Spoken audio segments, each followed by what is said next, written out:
Hello there, and welcome back to another episode of Veritas Live. I'm your host, Anthony Cusimano, and I am super excited to dive into today's topic. It's not something you can download. It's not something you can buy, and it's certainly not something you can summit. Just saying. So before we get into it, let me introduce our experts and a couple of friends of mine. Returning today, we have Sally Eaves and Dan Rodriguez. Welcome back, my friends. And I'd actually like to start with you all with an icebreaker. And I'd also like to invite our audience to join in and participate in the icebreaker as well.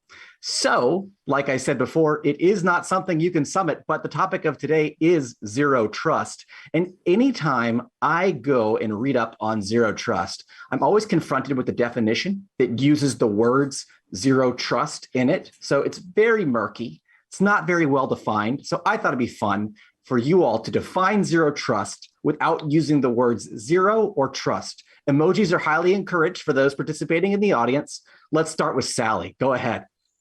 Oh, I love it. And I wish I could do the emoji thing right now, but I'm going to go for practice, not product. Because really inferring what you were saying at the start there, you can't get this off the shelf. It's not something you can buy or just install and it's once and done. It's a continual commitment. So practice, not product. And also kind of 3 key words as well. So my practice one, but also team and skills. So I've got this in. I wanted a prop as well, so I've gone for the rugby ball for this one as well. But I should have said preparation because it could do with a bit of a kind of a flat-ish, pitchy flat. But anyway, so yeah, I would say practice, teams, and skills. But it is this practice; it's not a product. I think we have to get that message across so strongly because there's a lot of misconception around there. It can cause confusion. At the end of the day, that can cause more risk. So yeah, super important.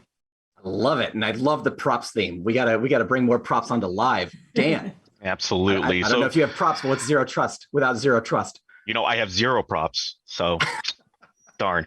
Anyways, going on with the topic of the practice, I feel like this is something that we've been doing for years, and it's just basic security common sense.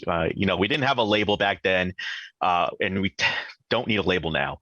So it's not something that, again, you can tangibly hold, something you can't download, but it's something that we've been doing for a very long time.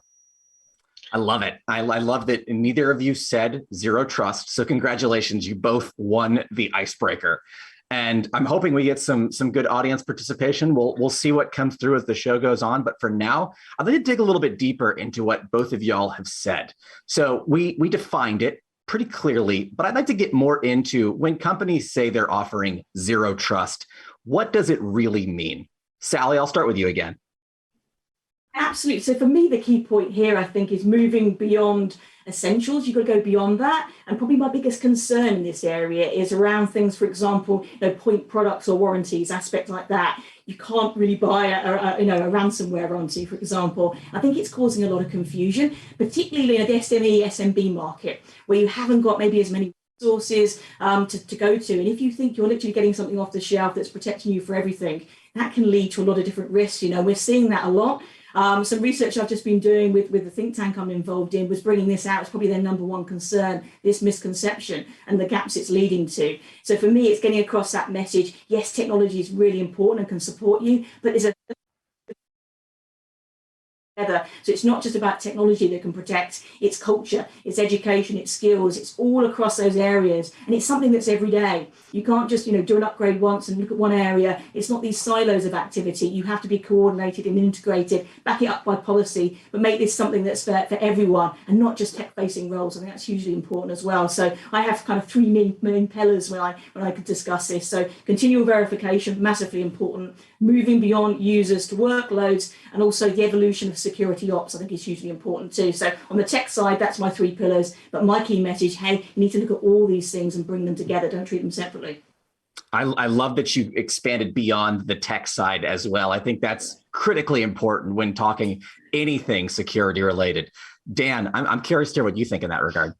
You know, there's a lot of vendors out there that are saying zero trust products. And one of the things that, you're always trying to sell is the human error, right? So no matter what you buy, no matter where you buy it from, you're always going to have that human element. So no matter, whether it's zero trust, beyond zero trust, or the next buzzword that's coming down the line, you always have to have that human element in mind, because at the end of the day, it's the security personnel, it's the admin that's going to have full control of the system, and they may not be the most secure person in the world, or go along the culture of OPSEC or any sort of security platforms that they have now. But it's just one of those things that when you look at zero trust, it's more of a buzzword, because it's not something that applies to everybody, and it's something that not a lot of people seem to follow, or want to buy it instead of culturally changing themselves for it. Love that. And I love that both you and Sally have talked about the culture and the practice. And just speaking out loud here, I think if you go beyond zero trust, you're at one trust. Is that correct? Is that how math works? So I think so, yes. Is that the next buzzword? One trust. One trust. You can only have one. I do want to call out, during a recent Vision Solutions Day, we have a presentation from our very own Andy Ng, who's Veritas Vice President of Asia and South Pacific region. He addressed exactly how you can achieve ransomware immunity and discussed what zero trust meant in that regard in great detail during a technical keynote of his. I highly recommend you all check it out if you're curious to learn a little bit more about this on this level. Moving past that, I'm really curious, if it isn't the be all end all, if zero trust is not just the single viable solution we can get, what does a modern business need to do to be secure and to be proactive about security moving forward? Let's start with Dan this time. The first thing they need to understand is their business themselves, because you need to kind of have your security be molded around what your users are using, what the company's trying to achieve. Because if you just throw out security solutions left and right, you're going to have a ton of angry users and a ton of users that can't do their job. So you really need to understand what you're trying to protect and who you're trying to protect against. The other thing is, like I said before, you can't just buy a zero trust product and think, okay, I'm done. Let's move on. We're zero trust. We don't trust anybody. The thing is it's an evolution, it's an ongoing process, and it's something that just cannot be bought once and then forgotten about. I love that. And I love that, you've kind of set up the fact that it can't be bought. It goes far beyond just like they used to make the joke, download some more RAM. You can't just download zero trust in the same way. Sally, curious to hear what you think. What do modern businesses need to do when it comes to proactive security and ensuring that they have this zero trust?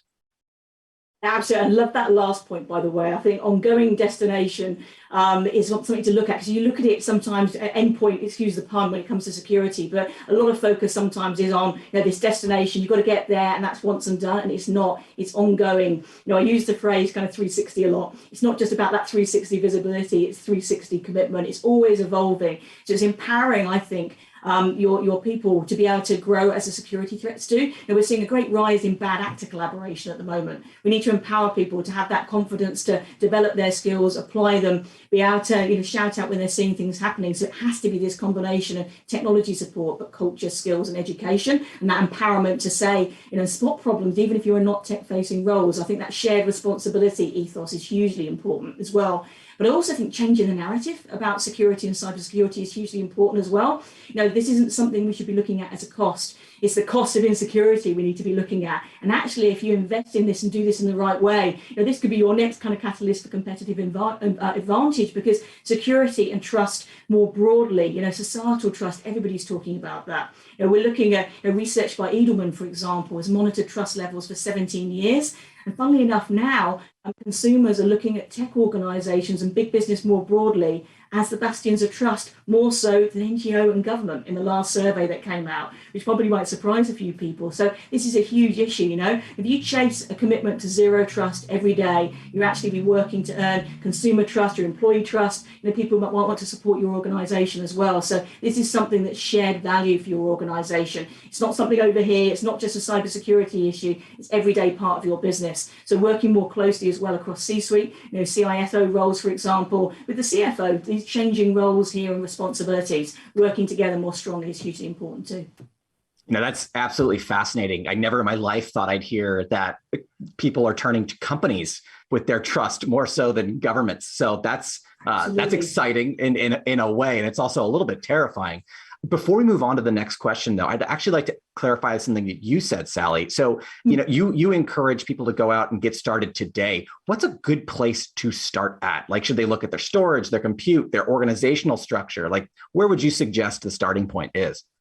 Yeah, I mean, there's some maturity tools that I think are really helpful around this as well. And we can certainly share some links after the session, but I think measuring where you are is always the place to start because it can be confusing. Again, particularly if you're looking at SME and SMB businesses, where do you start is probably the biggest reason why people don't. It can be overwhelming, the amount of noise out there around different things. So I would recommend there's a lot of free tools available that help you measure where you are and right across different areas that you mentioned there, but also around kind of skills outreach and things as well. So I'm very happy to share that with some links around that, the way you can go, because I would always say that, because otherwise you can get lost in that process. So benchmark where you are, what your particular organization is looking to do, then you'll see where your weaknesses are, but also you can see your progress. So again, that's a great way to get buy-in and support when you'll see that you're making changes and you're getting somewhere. I think that's hugely important as well, to invest that into part of culture. So yeah, very happy to share some good links there that are free to access. Yeah, and to add to that really quick, I mean, not knowing where to start is kind of the problem. And that's where a lot of companies fall into this zero trust kind of trap, is they see the buzzword, they think they're purchasing zero trust, and they think that this is a good starting point, but it really isn't, because they're not really understanding what they're trying to solve for, and they don't know where to start. So I agree with you 100%, Sally.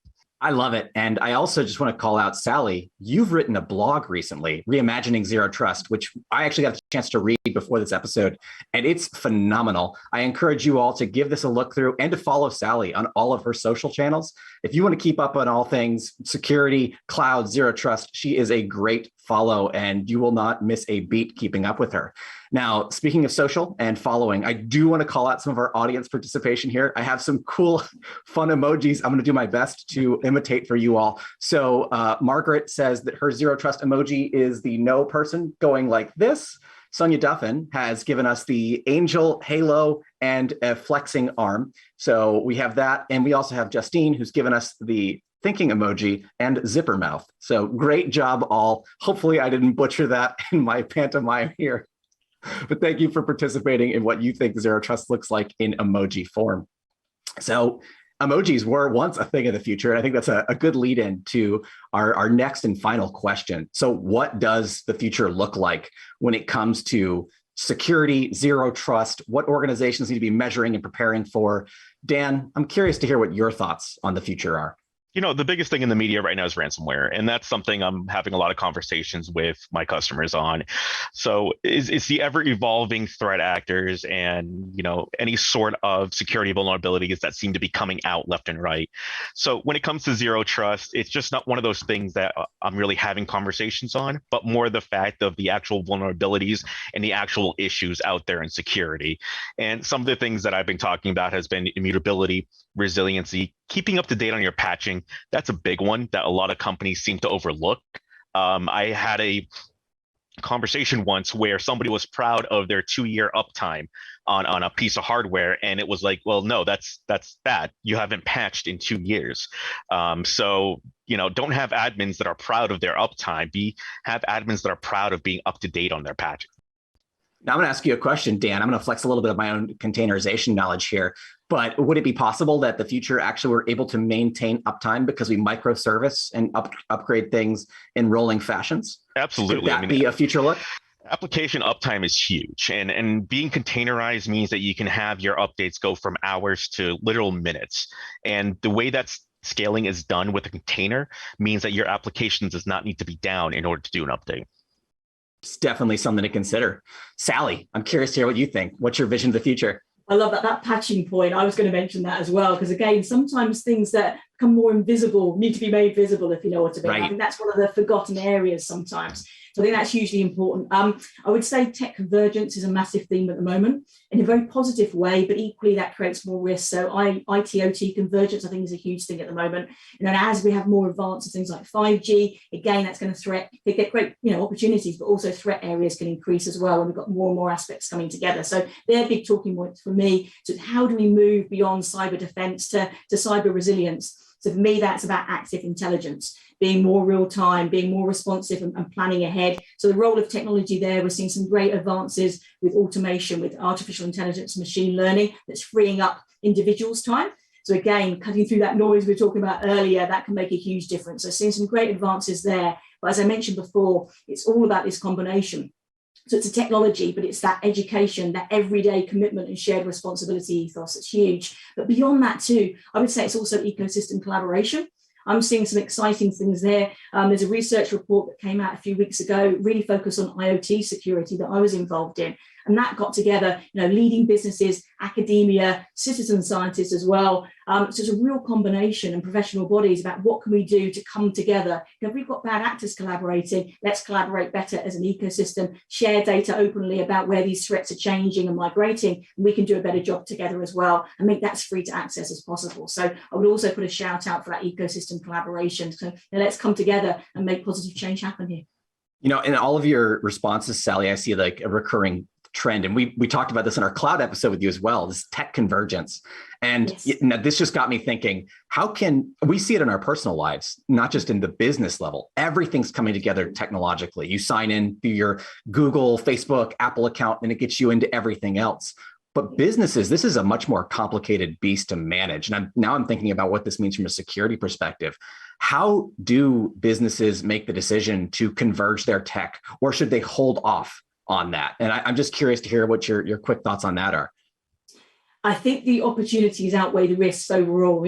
As you know, right. I'm a massive tech for good proponent, for example. So I see huge benefits from tech convergence. But like anything, you just need to make sure you're measuring, you're monitoring, and you're being very proactive with what you're doing along the way. You need to do that. That 360 visibility I talked about beforehand has never been more important, because as you've got more and more aspects coming together, you get better opportunities. But there's always unintended consequences, isn't there? And some of this around threat areas is part of that. So that's why that foundation around education and skills and awareness is the way to, I think, manage those opportunities the absolute best, supported by collaboration. So I would always recommend those as the underpinning pillars, so we can get the best of all the benefits tech has to offer and mitigate those risks.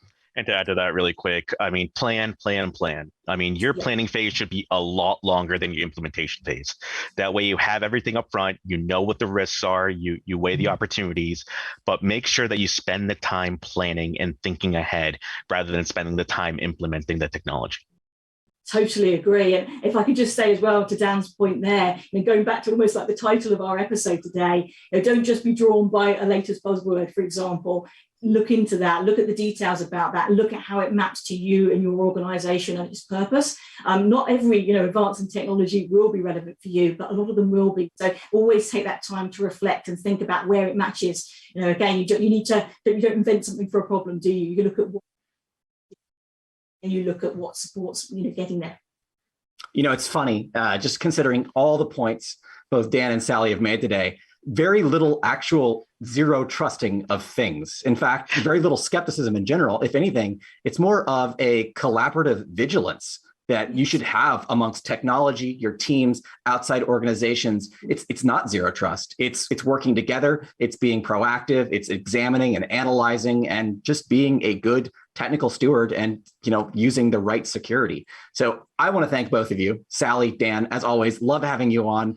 And you have brought the A game today. I think we've diagnosed beyond the buzzword zero trust, certainly, and we now know that it is a lot more than just 2 words to solve a problem. So I do want to thank both of you again for being here. Now, I also want to give our audience a little bit of a preview for what's to come. Now, we have an event coming up called Conquer Every Cloud. And I'm going to be part of this event, excitingly enough. It's going to be huge. I get to have a really great conversation with our VP of Product Management, Doug Matthews. And we're going to go into all of the big upcoming announcements and features for our Veritas portfolio, including things like cloud, security, storage, and so much more. You are not going to want to miss it. Oh, also, important fact, Simu Liu, Marvel action star who plays Shang-Chi, is going to be there. And we get to have a lot of fun with him. So you are not going to want to miss it. So I'd like to actually pass it over to a sneak peek for y'all to see. Thank you for joining us today. And be sure to check out the sneak peek coming at you right now. I got a thing for rings. You know what they make me think of? Enterprise cloud data, naturally. Now, I know what you're thinking. You don't really see the connection. That's not important. What is important is that I will be hosting this year's Conquer Every Cloud event presented by Veritas. Now, I plan on doing everything in my power to make sure this event is as absolutely epic as it possibly can be. So mark your calendars for February 23rd, and I'll see you there.